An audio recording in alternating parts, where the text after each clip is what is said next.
তো বর্তমানে যারা ক্ষমতায় আছেন বা যারা দায়িত্ব পালন করছেন তারা কি আসলে দেশে থাকবেন? আমি যদি অন্যায় করি, আমি চুরি চামারি করি, আমি আমার পাওয়ারের অ্যাবিউজ করি, তাহলে অবশ্যই এই প্রশ্নটা ওঠে যে আমি হয়তোবা পালিয়ে যাওয়ার একটা হব। আমি যাদের সাথে চলি, যেই অ্যাডভাইজারদেরকে চিনি, তারা আমি দেখেছি যে তারা তাদের সর্বোচ্চটা দেওয়ার চেষ্টা করেছেন। তারা নির্মোহ ছিলেন, নির্লোভ ছিলেন। এখন বলতে পারেন যে সবাই একই রকমের রেজাল্ট আপনি হয়তো বা সবার কাছ থেকে পান নাই।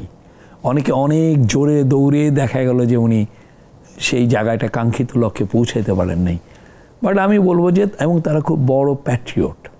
অনেকে আছেন যে যেই বেতনটা পাচ্ছেন তার 15 গুণ বেশি বেতন পেতেন, সেইটা ছেড়ে এসে এই বেতনে আসছেন। দেশের একটা দেশপ্রেমের মোহে দেশকে কিছু দিবে, আর এমন একটা এক্সট্রাঅর্ডিনারি সিচুয়েশন হয়েছিল।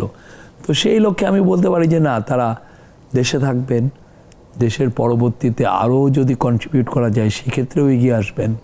আর আমরা গেলে আপনারা তো দেখবেন আমরা কি কাজ করেছি, আমরা অন্যায় করেছি কিনা, কারো বিরুদ্ধে কোনো যদি দুর্নীতি থাকে আপনারা রিপোর্ট করবেন, কেউ তো আপনাকে আটকাবে না। আপনি কি আবারও সাংবাদিকতা পেশায় ফিরে যাবেন? অবশ্যই, অবশ্যই সাংবাদিকতা পেশায় ফিরে যাবেন।